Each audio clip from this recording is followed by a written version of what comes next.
ఈరోజు ఆర్మూరులో కెనాల్ కాడ రైతులు ధర్నా చేయడం జరిగింది. దాని విషయంలో అధికారికంగా మా మార్కెట్ కమిటీ చైర్మన్ గారు, నేను, మా డైరెక్టర్ గారు అందరం అమృతరావు గారు కలిసి ప్రజలకు మా యొక్క విజ్ఞప్తి ఏమనగా రైతులు ధర్నా చేశారు కాబట్టి రైతులకు విజ్ఞప్తి ఏమనగా ఏమి సుఖ రైతులు ఆందోళన చెందే అవసరం లేదు. ఎందుకంటే మా ముఖ్యమంత్రి గారు మాకు ఆదేశాలు ఇవ్వడం జరిగింది. ఏమని అంటే ఏదైతే వడ్లు నాని లేవు దాన్ని ఎట్టి పరిస్థితుల్లో ఆ వడ్లను తీసుకోవడం జరుగుతుంది. దానికి మా గవర్నమెంట్ కట్టుబడి ఉన్నది. రైతులు రోడ్డు మీదకి వచ్చి మీరు ధర్నా చేసినందుకు మేము మీకు ఏం చెప్తున్నాం ఏంటంటే బాధపడే అవసరం లేదు. 100% మా గవర్నమెంట్ మరి ఏదైతే ధాన్యం నాడిందో ధాన్యం కొనుగోలు చేస్తాము. మేము మాత్రం రైతులకు చెప్పేది ఏంటంటే మరొకసారి రోడ్ ఎక్కడ అవసరం లేదు. మేము ఎట్టి పరిస్థితుల్లో వర్షంలో నానిన ధాన్యం కొనుగోలు చేస్తాం. ఎందుకంటే అది మా పరిస్థితుల్లో మా దురదృష్టం మా తెలియదు. కానీ ఇప్పుడు వర్షాలు పడేటివి కావు. ఈరోజు వర్షం పడేది అది ప్రకృతి, దానికి గవర్నమెంట్ ఏం చేయదు, రైతులకు ఏం చేయలేదు. కానీ ఈరోజు మాత్రము రైతులు బాధతోని నానింది ధాన్యం కొందరో లేదని భయపడి ఆందోళన రోడ్డుకి ఎక్కారు. దాన్ని మేము తప్పు పట్టడం లేదు.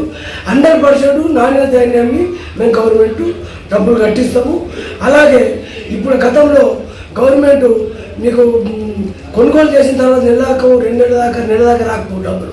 ఈరోజు మా గవర్నమెంట్లో మేము మా ఇక్కడ లిఫ్ట్ చేసిన లారీ పోయిందంటే వారం 10 రోజుల్లో పోటీ పస్తున్నారు రైతులు. మీకు తెలుసు రైతులందరికీ. అంటే 15 రోజుల్లో మాకు డబ్బులు మేము మీ ఖాతాలో జమ చేయడం జరుగుతుంది. అంటే మా గవర్నమెంట్ రైతుల విషయానికి చిత్తశుద్ధితో రైతుల కోసం ఉన్నది మా గవర్నమెంట్. గవర్నమెంట్ మా కాంగ్రెస్ గవర్నమెంట్. దయచేసి మరొకసారి రైతులకు విజ్ఞప్తి చేయడం ఏంటంటే మీరు రోడ్డుకి ఎక్క అవసరం లేదు. ఎట్టి పరిస్థితుల్లో ఖచ్చితంగా నాణ్య ధాన్యము మేము కొనుగోలు చేస్తాం. మొట్టమొదట రైతులకు మేము భరోసా ఇస్తున్నాం. రైతులు ఎవరు కూడా ఆందోళన చెందాల్సిన అవసరం లేదు. ప్రభుత్వం చిత్తశుద్ధితో ఉంది. అకాల వర్షాలకు ధాన్యం తడిచిపోవడం బాధాకరం. ప్రకృతి ప్రకోపానికి ఎవరు బాధ్యులం కాదు. ఈరోజు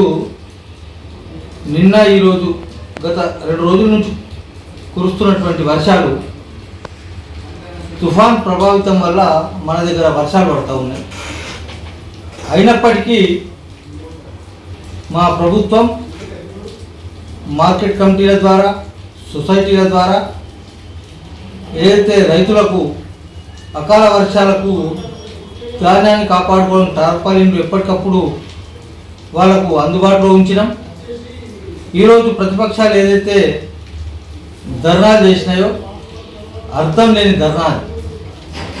ప్రతిపక్షాలకు మేము ఒకటే విజ్ఞప్తి చేస్తూ ఉన్నాం, రైతుల్ని అనవసరంగా రెచ్చగొట్టి రోడ్లెక్కించడం ఇది సరైన పద్ధతి కాదని చెప్పేసి ప్రతిపక్షాలకు తెలియజేస్తూ ఉన్నాం. ఇకపోతే ఈరోజు చూసినట్టయితే ఎక్కడ కూడా ధాన్యం ఎక్కువగా నష్టపోయింది ఏం లేదు. ఈరోజు మాకు ఆర్మూరుకు సంబంధించినటువంటి ఆర్మూరు పట్టణ వ్యవసాయ సొసైటీ ఆధ్వర్యంలో జరుగుతున్న కొనుగోలు కేంద్రంలో కానీ, పెరికిట్లో జరుగుతున్నటువంటి సొసైటీ ద్వారా, తర్వాత ఐకేపీల ద్వారా కొనుగోలు చేస్తున్నటువంటి సెంటర్లో కానీ, మరియు ఇక్కడ డిగ్రీ కాలేజ్లో జరుగుతున్నటువంటి ఐకేపీ మోప్మా ద్వారా కొనుగోలు సెంటర్లలో పెరికిట్కు సంబంధించి మొత్తం 100% ధాన్యాన్ని కొనుగోలు చేయడం జరిగింది. ఆర్మూరుకు సంబంధించి ఆల్రెడీ ఇప్పుడు ఉన్నటువంటి నాకు తెలిసి ఒక 4-5 లారీలు ఉన్నాయి. దాంట్లో 2 నుంచి 3 లారీల వరకు కాంట అయిపోయినాయి. మిగతా ఒక 2 లారీలు ఆల్రెడీ ఇప్పుడు ప్రస్తుతం కాంటా తీసుకుంటున్నారు, లోడ్ చేస్తూ ఉన్నారు. కాకపోతే ఒక డిగ్రీ కాలేజీకి సంబంధించిన సెంటర్లో చివరి దశలో వచ్చిన ధాన్యం అక్కడ కూడా మ్యాక్సిమం కంప్లీట్ అయింది. చివరి దశలో వచ్చిన ధాన్యం మాత్రం కొద్దిగా లేట్ అవ్వడం వల్ల ఆగింది ఉన్నది. అక్కడ కూడా 50% 2 లారీల ధాన్యం నిన్ననే కాంటా అయింది. దానికి ట్రాక్ షీట్లు కూడా ఇవ్వడం జరిగింది. దానికి ఏం నష్టమేం లేదు. మిగతా ధాన్యాన్ని కూడా డిఎస్ఓ కలెక్టర్ గారికి మాట్లాడడం జరిగింది. కలెక్టర్ గారు డిఎస్ఓ గారికి మాట్లాడడం జరిగింది. డిఎస్ఓ గారు స్ట్రిక్ట్గా ఆదేశాలు ఇవ్వడం జరిగింది. రైస్ మిల్లకు తడిసిన ధాన్యాన్ని బాయిల్డ్ రైస్ మిల్లకు పంపాలని చెప్పేసి ఆదేశాలు ఇవ్వడం జరిగింది. ఆ విధంగా తడిసిన ధాన్యం కూడా ఖచ్చితంగా ప్రభుత్వమే కొంటది. రైతులు ఎట్లాంటి ఆందోళన చెందాల్సిన అవసరం లేదు. ఈరోజు మా ఇన్ఛార్జ్ వినయ్ కుమార్ రెడ్డి గారితో మాట్లాడి కలెక్టర్ గారితో మాట్లాడించడం జరిగింది. కలెక్టర్ గారు ఆదేశాలు ఇచ్చారు. తడిసిన ధాన్యాన్ని కూడా రేపు ఎల్లుండి 2 రోజుల లోపల ఈ ఏవైతే మిగిలిన ఆర్మూర్ సొసైటీ పరిధిలో కానీ డిగ్రీ కాలేజీలో ఉన్న ఐకేపీ ముప్మా వారి ఆధ్వర్యంలో నడుస్తున్న కొనుగోలు సెంటర్లలో కంప్లీట్ చేస్తామని చెప్పేసి ఈ సందర్భంగా తెలియజేస్తా ఉన్నాం. Thanks for watching. Like, share and subscribe.